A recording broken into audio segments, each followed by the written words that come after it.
ஜெய் ஸ்ரீ மாத்திரை நமக ஜெய் குருதத் ஜெய் குரு பரசுராம். நமஸ்காரம். நான் கரூர்ல இருந்து வல்சலா பணிக்கர், பிரசன்ன ஜோதிடர். இன்னைக்கு நம்ம மாசி மாத பலன்கள் கடக ராசிக்கு எப்படி இருக்குன்னு பார்க்க போறோம். இந்த மாசி மாதம் எப்ப பிறக்குது அப்படின்னா 13/2/2025 அதிகாலை 5:07 இந்த மாதம் பிறக்குதுங்க. இந்த மாதம் மூல நட்சத்திரத்துல பிறக்கிறது ரொம்ப ரொம்ப நல்லதுதான் உங்களுக்கு. ஆனா இந்த மாதத்துல அஷ்டமஸ்தானத்துல கிரக சேர்க்கை அதிகமா இருக்கு. 5 கிரகங்கள் இருக்கு. ஒண்ணு 2ஆம் அதிபதி, அதாவது குடும்பஸ்தானத்துக்கு அதிபதி அஷ்டமத்துல போய் இருக்கிறாரு. அதே மாதிரி நல்ல யோகத்தை கொடுக்கக்கூடிய செவ்வாய் உங்களுக்கு யாரு? செவ்வாய் 4 குடையவரும் 10 குடையவருமா இருக்காரு. 5 குடையவரும் 10 குடையவருமா இருக்காரு. அவரும் அஷ்டமத்துக்கு போறாரு. அதே மாதிரி ராகு இருக்கு, சுக்கிரன், புதன், எல்லா கிரகமும் 5 கிரகம் பாத்தீங்கன்னா எதுல இருக்கு? எங்க இருக்கு? 8ஆம் இடத்துல இருக்கு, அஷ்டமஸ்தானத்துல இருக்கு. அது போக குரு உங்களுக்கு காப்பாத்த இருக்காரான்னு பார்த்தா குருவும் போய் 12ல மறைஞ்சிட்டாரு. சரி, வேற யாரு இருக்கா அப்படின்னா பாக்கியத்துல யாராவது இருக்காங்கன்னு பார்த்தா அங்கேயும் சனிதான் இருக்காரு. சோ அதனால இந்த மாசம் எப்படி இருக்குன்னா ரொம்ப சூப்பரா இருக்கு அப்படின்னு சொல்ல மாட்டேன். ரொம்ப ரொம்ப ஜாக்கிரதையாக இருக்கக்கூடிய காலகட்டம். ஒவ்வொரு செகண்டுமே விழிப்புணர்வோட இருக்கணும். அஷ்டமத்துல கிரகம் இருக்கு, என்னை இப்படி பயமுறுத்தி விடாதீங்கன்னு சொல்லாதீங்க. உங்களுடைய நலனுக்காக நான் சொல்றேன். விழிப்புணர்வோட இருங்க. அதாவது ஒவ்வொரு செகண்டும் கவனமா இருங்க. இல்ல அப்படின்னா பொதுவாவே கொஞ்ச நாளாவே கடகராசிக்கு காலகட்டங்கள் சரியில்லாம தான் இருக்கு. ஆனா இந்த மாசம் கூடுதலான கவனங்கள் தேவை. ஏன்னா அஷ்டமத்துல கிரக சேர்க்கை இந்த மாதத்துல மட்டும் இல்ல, அதோடைய இந்த மாதத்துல நிகழக்கூடிய ஒரு நிகழ்வு உங்களுக்கு ரொம்ப நாளைக்கு அந்த வழி டிராவல் பண்ணிட்டே போகும். அந்த மாதிரி ஒரு கிரக சேர்க்கைகள் இந்த மாதம் இருக்கனால ரொம்ப கவனமாக இருங்க. அதுவும் அஷ்டமத்துல இருக்கனாலதான் இவ்வளவுதான் நான் சொல்றேன். ஆனா இதே இப்படியே இருக்கு, எனக்கு இந்த மாசம் ஃபுல்லா கஷ்டமாவே இருக்குமானா இருக்காது. ஒவ்வொரு செகண்டும் மாறிக்கிட்டேதான் இருக்கும் உங்களுக்கு. ஏன்னா ஒவ்வொரு நாளைக்கும் ஒவ்வொரு நட்சத்திர பாதங்களை போகும்போது கிரக நிலைகள் மாறும்போது உங்களுக்கு நல்ல அமைப்புகளும் இருக்கு. ஆனா எல்லா விஷயங்களையும் கவனமா, ஒரு கையெழுத்து போடுறீங்களா கவனமா இருங்க. ஒரு விஷயத்த ஸ்டார்ட் பண்றீங்களா கவனமாக இருங்க. வண்டி வாகனம் போறீங்களா, மைண்ட் சரியில்லை அப்படின்னா வண்டி வாகனங்களை போகாதீங்க, நடந்து போங்க. அப்படி இல்லை அப்படின்னா ஆட்டோ பிடிச்சு போங்க, பஸ்ல ஏறி போங்க, ட்ரெயின்ல ஏறி போடுங்க, அப்படி போங்க. மைண்ட் சரியில்லாத போது செல்ஃபா நீங்க டிரைவ் பண்றீங்க, கார் டிரைவ் பண்றீங்க, பைக் டிரைவ் பண்றீங்க அப்படின்னா உங்களை மட்டும் கிடையாது, உங்களுக்கு வரக்கூடிய ஆப்போசிட்ல இருக்கவங்களுக்கும் அது பாதிப்பு ஏற்படுத்தும். சோ அதனால எல்லா விஷயங்களும் கவனத்தோட செயல்படுங்க. கடகராசிக்காரங்கனாலே ரொம்ப பர்ஃபெக்டான பீப்புள்ஸ். பர்ஃபெக்ட் அப்படிங்கிறத காட்டிலும் தன்னால மத்தவங்க பாதிக்க கூடாது அப்படின்னு நினைக்கக்கூடிய இந்த ராசிகள்ல தலையாய ராசி கடகராசி தான். நம்மளுடைய பாதிப்பு நம்ம கூட மட்டும்தான் இருக்கணும், மத்தவங்களுக்கு அது போயிடக்கூடாதுன்னு நினைப்பீங்க. நிறைய ஹெல்பிங் டெண்டன்சி இருக்கும். ஆனா இந்த மாதம் ரொம்ப கவனமா இருக்கணும். யாருக்காவது உதவி பண்றதுனாலும் யோசிக்கணும். முடிஞ்ச அளவுக்கு உதவியே பண்ணாதீங்கன்னு தான் நான் இப்படி சொல்லக்கூடாது. பட் ஆனா கால சூழ்நிலைகள் சரியில்லாத போது எல்லா விஷயங்களையும் கவனமா இருக்கிறது நல்லது. சரிங்க, தொழில் ரீதியா எப்படி இருக்குங்க அப்படின்னா, தொழிலுக்காக கடன் வாங்கியிருக்கீங்க அப்படின்னா கடன் ரீதியா பிரஷர் இருக்கும். தேவையில்லாத பேச்சுகளை வாங்குற மாதிரி இருக்கும். அது மன கஷ்டங்களை சங்கடங்களை ஏற்படுத்தும். ஒரு சிலருக்கு பாத்தீங்கன்னா தொழில் இந்த மாதம் நீங்க எதிர்பார்த்த ரிசல்ட் கிடைக்காது. ஒரு பக்கம் ஆர்டர் வரும்னு சொல்லியிருப்பாங்க, ஆனா அது கிடைக்காம போயிருக்கும். ஒரு விஷயத்த எதிர்பார்த்துட்டு இருப்பீங்க, அது கிடைக்காம போறதுக்கு வாய்ப்புகள் இருக்கு. ஆனா திடீர்னு ஒரு அதிர்ஷ்டமும் இருக்கு. அஷ்டமம்ங்கிறது பாத்தீங்கன்னா திடீர் ஒரு அதிர்ஷ்டமும் இருக்கு. எதிர்பார்க்காத நேரத்துல எதிர்பார்க்கக்கூடிய விஷயங்களும் கிடைக்கும். சரிங்களா, நீங்க எதிர்பார்த்துக்கவே மாட்டீங்க. ஒரு விஷயத்த எதிர்பார்த்துட்டு விட்டுட்டு இது கிடைக்காதுன்னு நினைச்சிருப்பீங்க. அந்த எதிர்பார்ப்பு திடீர்னு உங்களுக்கு கிடைச்சிடும். அஷ்டமம் திடீர்னு ஒரு ராஜயோக அமைப்பையும் செஞ்சிடும். அதுதான், ஏன்னா 2ஆம் இடத்த கிரகங்கள் பாக்குது.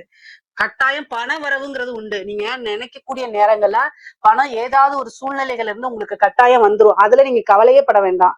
ஆனா ஒரே ஒரு விஷயம், எல்லா இதுக்குமே தெய்வ வழிபாடு பண்ணிக்கங்க. இறை வழிபாடு ரொம்ப ரொம்ப முக்கியமானது. சோ அதனால தெய்வ வழிபாடு பண்ணிக்கங்க. பொருளாதார வாழ்க்கை அப்படிங்கிறது உங்களுக்கு ஸ்டாண்டர்டா தான் போகும். ஏற்ற இறக்கங்கள் இருந்தாலும் ரொம்ப கஷ்டம், பணத்துக்காக கஷ்டம் அப்படின்னு பட மாட்டீங்க. அதனால கவலைகளை வேண்டாம். வண்டி வாகனங்களை போகும்போது ஜாக்கிரதையா இருங்க. உத்தியோகத்துக்காக அலைச்சல்கள் இருக்கும் உங்களுக்கு. நீங்க எதிர்பார்த்த ப்ரொமோஷன்ஸ் வராது. ஏதாவது ஒரு தடை இருக்கும். நீங்க ஏதாவது ஒரு லட்சியம் எழுதி கொடுத்துருப்பீங்க, ஆனா அது ஸ்லோ மூவ்மெண்டா போயிட்டு இருக்கும். எதிர்பார்த்துட்டு இருப்பீங்க, உங்களுக்கு மேனேஜ்மெண்ட் கிட்ட சொல்லிட்டு இருப்பீங்க எனக்கு சேலரி இன்க்ரிமெண்ட் வேணும்னு. அதெல்லாம் இப்ப உங்களுக்கு கிடைக்காது. அடுத்த மாசம் பார்க்கலாம்னு சொல்லுவாங்க. ஆனா இந்த மாசத்தை நீங்க ஆர்கியூ பண்ணாதீங்க. சரிங்கன்னு பொறுமையா வாங்க.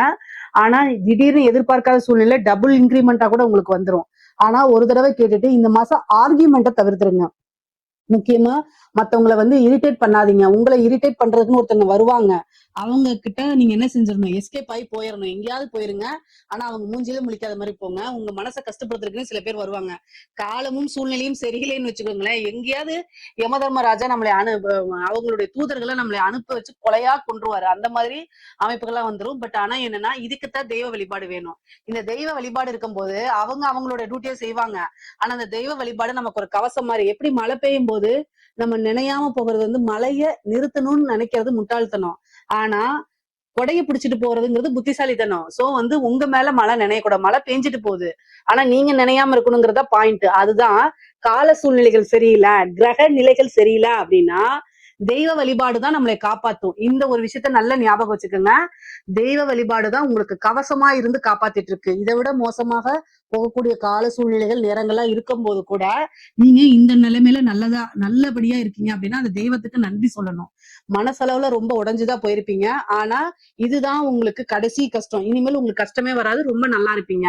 அது மாதிரி நீங்க நினைச்சுக்கணும். பொதுவா 2ஆம் இடத்துல கேது இருக்குது. அப்ப வந்து வருமானத்துல கொஞ்சம் தடை, இது மாதிரி ஏற்ற இறக்கங்கள் இருக்கும். குடும்பஸ்தானத்துல பிரச்சனைகள் வரும். ஆனாலும் அதை சரி பண்ணிக்க முடியும். வீண் வாக்குவாதங்களை தவிர்த்துருங்க. அமைதியா போய்க்கங்க. அதுதான் ரொம்ப நல்லது. இல்லைன்னா சண்டை சச்சரவுகள் ஆகும்.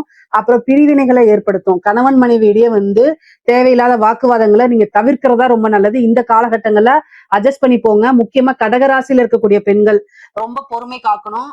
ரொம்ப ரொம்ப பொறுமை காமிக்கணும். அதே மாதிரி கணவருடைய தேக ஆரோக்கியத்துல கவனத்தை செலுத்துங்க. ஏதாவது ஒரு பிரச்சனை அப்படின்னா உடனடியா மருத்துவரை கூட்டு போய் ஆலோசனை பண்ணிக்கங்க. திடீர்னு வந்து ஏதாவது ப்ராப்ளம் டாக்டர் சொல்றாரு அப்படின்னா உடனடியா ட்ரீட்மெண்ட்டுக்கு போயிருங்க. ஏன்னா 8ஆம் இடம் ரொம்ப வலுத்திருக்கனால அது பெண்களுக்கு மாங்கல்ய ஸ்தானம். அப்ப மாங்கல்யத்துல பிரச்சனைகள் கொடுக்கறதுக்கு வாய்ப்புகள் இருக்கு. கவனமா இருங்க. அதே மாதிரி வண்டி வாகனங்களை போகும்போது நீங்களும் கவனமா இருங்க. அறிமுகம் இல்லாத நபர்கள் கிட்ட பேசுறத தவிர்த்துடுங்க. தேவையில்லாத கெட்ட பேர் வர்றது, தேவையில்லாத உங்களை பத்தி வதந்திகள் கிசு வர்றது, ஏதாவது ஒரு அவமானம் சூழ்றதுக்கு வாய்ப்புகள் இருக்கு. அதனால குலதெய்வ வழிபாடு பண்ணுங்க. உங்க இஷ்ட தெய்வ வழிபாடு பண்ணுங்க. இதெல்லாம் ரொம்ப ரொம்ப நல்ல அமைப்புகளை கொடுத்துரும் உங்களுக்கு. தலைக்கு வர்றது தலைப்பாயோட போகும்னு சொல்லுவாங்களா, அதுதான் தெய்வ வழிபாடு. சோ அந்த தெய்வ வழிபாட்டை பண்ணும்போது உங்களுக்கு கவசமா இருந்து உங்களை பாதுகாக்கும். முக்கியமா வந்து பாத்தீங்கன்னா இந்த உயிர் சொத்து பிரச்சனைகள்லாம் இருக்குதுல்ல, அதெல்லாம் சால்வ் ஆயிரும். கோர்ட்டு கேஸ் பிரச்சனைகள்லாம் உங்களுக்கு நல்ல ஃபேவரா வர்றதுக்கு வாய்ப்புகள் இருக்கு. இந்த திடீர்னு வந்து பாத்தீங்கன்னா இந்த பினாமி அப்படின்னு சொல்லுவாங்க கடகராசிக்கு இந்த இந்த மாதம் வந்து 8ஆம் இடம் வலுத்திருக்கனால உழைக்காத ஒரு வருமானம் வரும். நீங்க எதிர்பார்த்ததுதான். 8ஆம் இடம்ங்கிறது வந்து பொதுவா சொல்லுவாங்கல்ல, கெட்டவன் கிட்டிடில் கிட்டிடும் ராஜயோகம் சொல்லுவாங்க. அது மாதிரி உங்களுக்கு வந்து பாத்தீங்கன்னா ராகு வந்து அஷ்டமத்துல இருக்கும்போது ஒரு ராஜயோகத்தையும் கொடுப்பாரு. அது 8ஆம் இடம் வந்து குருவோடைய பார்வையில இருந்து கிரகச்சேர்க்கைகள் நிறைய இருக்கும்போது இந்த பினாமின்னு சொல்லக்கூடியது ஒரு பெரிய பெரிய அதிகாரிகளோ அல்லது ஒரு பெரிய பொலிட்டிஷியனோ அவங்களுக்கு நீங்க பினாமியா இருப்பீங்க. கடகராசியில இருக்கவங்க யாராவது அவங்க திடீர்னு அவங்க அவங்க அவங்க திடீர்னு ஒரு சூழ்நிலையினால இல்லாம போறாங்க அப்படின்னா அந்த பணம் எல்லாமே உங்களுக்கு வந்துடும். அந்த மாதிரி ஒரு திடீர்னு அமைப்பு. அதே மாதிரி ஒரு இன்சூரன்ஸ் பணம் வரக்கூடியது, உயிர் சொத்துக்கள், ஆனா இதா இருக்கிறாங்கல்ல வாரிசுகள் இல்லாத ஒரு சொத்துக்கள்லாம் திடீர்னு உங்களுக்கு வந்துடும். அதே மாதிரி உயிர் சொத்துக்கள் ஏதாவது கேஸ் போட்டிருக்கீங்க அப்படின்னாலும் அந்த கேஸ் எல்லாம் உங்களுக்கு ஃபேவரா மாறுறது. அதே மாதிரி உங்க மேல யாராவது கேஸ் போட்டிருப்பாங்க, அதெல்லாம் கிளியர் பண்றது, பஞ்சாயத்து பேசி அதை சால்வ் பண்ணி சமாதானமா போறது, இந்த மாதிரி அமைப்புகள்லாம் இந்த மாதம் உங்களுக்கு உண்டு. குரு வந்து 6ஆம் இடத்தை பாக்குறாரு.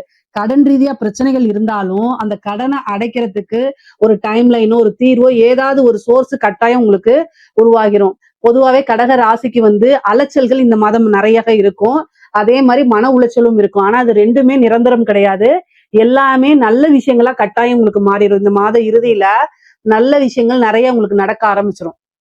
அமைப்புகள் வந்து நல்லா இருக்கு. அதே மாதிரி புது மாற்றம் ஒன்று இருக்கு. தாயார் வழி சொத்துக்கள் வந்தே தீரும். தாயார் வழி சொத்துக்கள் ஆதரவுகள் இதெல்லாம் வரும். இவ்வளவு நாளா ஆதரவுகள் இல்லைனாலும் இப்ப ஆதரவுகள் கிடைக்கும். நீண்ட நாளா இழுத்துட்டு இருந்த ஒரு விஷயம் உங்களுக்கு ஃபேவரா மாறுறதுக்கு உண்டான அமைப்புகள் இருக்கு. படிக்கக்கூடிய குழந்தைகளுக்கு படிப்புல ஆர்வம் வராது. வேற பக்கம் கான்சென்ட்ரேட் போகும். ஃப்ரெண்ட்ஸ் கூட வெளியில போறது, அதே மாதிரி ரீல்ஸ் பாக்குறது, இது மாதிரி சோசியல் மீடியால ஆக்டிவா இருக்கிறது, இந்த மாதிரிதான் குழந்தைகள் போவாங்க. இந்த காலகட்டங்கள்ல அவங்களுக்கு பொறுமையா சொல்லி புரிய வைக்கணும். காதல் ரீதியா நிறைய பிரச்சனைகள் மேற்கொள்ற மாதிரி அமைப்புகள் இருக்கு. மன உளைச்சல் ஆகிறதுக்கு உண்டான அமைப்பு இருக்கு. இதெல்லாம் ரொம்ப ஜாக்கிரதையா இருக்கணும். அமைப்புகள் நல்லா இல்லாத போது பெற்றோர்கள் உறுதுணையா இருக்கணும். மேலும் அவங்கள கஷ்டப்படுத்தி பேசக்கூடாது. இந்த விஷயங்கள் எல்லாம் கவனமாக இருந்துக்கங்க. கலைத்துறை சம்பந்தப்பட்டவங்களுக்கு எல்லாம் நல்ல அமைப்புகள் இருக்கு. உத்தியோகத்துல இருக்கவங்களுக்கு ரொம்ப ரொம்ப கடுமையான காலகட்டமா இருக்கு. ரொம்ப மத்தவங்கள பத்தி பேசாதீங்க, எங்கேயுமே பேசாதீங்க. நீங்க காசிப் பேசுறதுனால 1க்கு 2 உங்களை பத்தி சொல்லி கெட்ட பேரை ஏற்படுத்துவாங்க. கடகராசிக்கு இந்த மாசம் தேவையில்லாத அவமானங்களை சந்திக்கிறது, கெட்ட பேர் வர்றது, இந்த மாதிரி அமைப்பு இருக்கு. அதனால ரொம்ப ரொம்ப ஜாக்கிரதையாக இருக்கணும். முக்கியமா அஷ்டமஸ்தானம் வலுத்திருக்கனாலதான் இந்த விஷயங்கள்லாம் சொல்றேன். ஹெல்த் ரீதியாவோ அல்லது சர்ஜிக்கல் இந்த மாதிரி செலவுகள்லாம் இருக்கு, மருத்துவ செலவுகள் இருக்கு. ரொம்ப கவனமா பாத்துக்கோங்க. 10 கூடியவர் அஷ்டமத்துல இருக்கனால ஏதாவது ஒரு கருமம் செய்யக்கூடிய அமைப்புகள் இருக்கு. முக்கியமா தந்தையோடைய அமைப்புகளை ரொம்ப பாத்துக்கணும். தந்தை தாய் இவங்களோட ஹெல்த்த பாத்துக்கோங்க.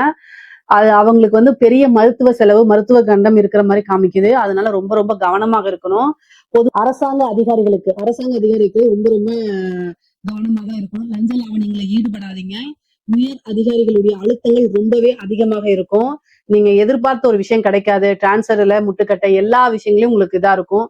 ஆனா ரொம்ப கவனமாக இருந்தீங்கன்னா எந்தவித பிரச்சனையும் இல்லாம தப்பிச்சுக்கலாம். ஏதாவது ஒரு ப்ரெஷர் இருக்கு அப்படின்னா, உங்களால அதை செய்ய முடியல அப்படின்னா மெடிக்கல் லீவ் போட்டு போயிடுங்க. இல்ல அப்படின்னா நீங்க அந்த விஷயத்த உயர் அதிகாரிகளுடைய அழுத்தத்தினால அந்த விஷயத்த செய்யும் பட்சத்தில் நீங்க பனிஷ்மெண்ட்டுக்கு ஆளாவீங்க. அவங்க எஸ்கேப் ஆயிடுவாங்க. அதனால இந்த விஷயத்த யோசிச்சு செய்யுங்க. ஒவ்வொரு விஷயமுமே யோசிச்சு செய்யுங்க. இது நமக்கு ரிட்டர்ன் ஆர்டரா அப்படின்னு ரிட்டர்ன் ஆர்டர் இல்லாம எந்த ஒரு விஷயத்தையும் செய்யாதீங்க. ஓரல் இன்ஸ்ட்ரக்ஷன்ஸ்ல செஞ்சீங்க அப்படின்னா கட்டாயம் நீங்க மாட்டிக்குவீங்க. அரசாங்க அதிகாரிகள், உயர் அதிகாரிகள் எல்லாருமே கவனமாக இருக்கணும். அதே மாதிரி கலைத்துறையில இருக்கவங்களுக்கு நிறைய நெகட்டிவ் ஃப்ரேம் வரதுக்கு உண்டான அமைப்புகள் இருக்கு. கவனமாக இல்ல அப்படின்னா கட்டாயம் பிரச்சனைகள் தான் மேற்கொள்வீங்க. அதே மாதிரி உங்களை பத்தி தப்பு தப்பா வர்றது, உங்களை பத்தி தேவையில்லாத வீடியோஸ் வர்றது, இதனால நெகட்டிவா உங்களை பத்தி எல்லா பக்கமும் பரவுறது, இந்த மாதிரி விஷயங்கள்லாம் வரும். பட் ஆனா எல்லாத்தையும் கடந்துதான் வரணும். ஒரு வாய்ப்பு வருதுன்னா இவங்க நமக்கு எதுக்காக வாய்ப்பு கொடுக்குறாங்க அப்படிங்கறதெல்லாம் யோசிச்சு பண்ணுங்க. அப்பதான் வேற பிரச்சனைகள்ல போய் சிக்கிக்காம இருப்பீங்க. நிறைய ஏமாற்றங்களை சந்திக்கிற மாதிரி உங்களுக்கு இருக்கு. அரசியல்வாதிகளுக்கு சொல்லவே வேண்டாம். கடகராசியில இருக்கக்கூடிய அரசியல்வாதிகள் கால சூழ்நிலைகள் சரியில்லை. சோ கட்டாயம் பரிகாரம் தான் பண்ணிக்கணும். இந்த ஒவ்வொரு மூமெண்ட்டுமே நீங்க யோசிக்காம எடுத்தீங்க அப்படின்னா உங்களுக்கு கட்டாயம் தோல்வியை தான் சந்திப்பீங்க. ஒரு எலெக்ஷன் வருது அப்படின்னா அந்த எலெக்ஷன்ல வெற்றி பெறதுக்கு என்ன முயற்சி எல்லாம் நீங்க எடுக்கணும்னா எடுப்பீங்க. ஆனா அதெல்லாம் நல்ல ரிசல்ட்டா உங்களுக்கு கொடுக்காது. அத்தனையும் தோல்வியில போய் முடிஞ்சிரும். முக்கியமா பாத்தீங்கன்னா மன விரக்தி ஆயிருவீங்க. இதை எப்படி கையாளணுங்கிறதே தெரியாத மாதிரி ஆயிரும். நீங்க எடுக்கக்கூடிய ஒவ்வொரு இதுவும் ஹார்ட் ஒர்க் போடுவீங்க, எல்லாமே போடுவீங்க. ஆனா நெகட்டிவா செட் ஆயிரும். ஏன்னா நெகட்டிவ் அப்படிங்கக்கூடிய அந்த ஸ்தானம் வலுத்து இருக்கு. அதனால கட்டாயம் பரிகாரம் பண்ணிக்கோங்க, தெய்வ வழிபாடு பண்ணிக்கோங்க.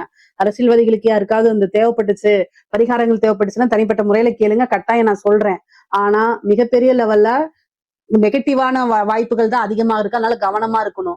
பொதுவாவே கடகராசிக்கு ஒவ்வொரு விஷயங்களும் கவனமா இருக்கணும். ஹெல்த்தா இருந்தாலும் சரி, வண்டி வாகனங்கள்ல போகும்போதா இருந்தாலும் சரி, பிசினஸா இருந்தாலும் சரி, உத்தியோகமா இருந்தாலும் சரி, இந்த மாதத்தை கடந்து வரணும். குலதெய்வ வழிபாடு பண்ணுங்க, இஷ்டதெய்வ வழிபாடு பண்ணுங்க. காளிக்கு திங்கக்கிழமை ராகு காலத்துல காளி வழிபாடு பண்ணுங்க. காலங்கள் சரியில்லை அப்படின்னா காலத்தை வென்றவளான காளியை வழிபாடு பண்ணீங்க அப்படின்னா எல்லா பிரச்சனைக்கும் தீர்வு கிடைச்சிரும். இதுல ஏதாவது சந்தேகங்கள் இருக்கு அப்படின்னா கமெண்ட்ஸ்ல கேளுங்க, கட்டாயம் நான் ஆன்சர் பண்றேன். நம்மளுடைய சேனலை லைக் பண்ணுங்க, ஷேர் பண்ணுங்க, சப்ஸ்கிரைப் பண்ணுங்க. நன்றி, வணக்கம்.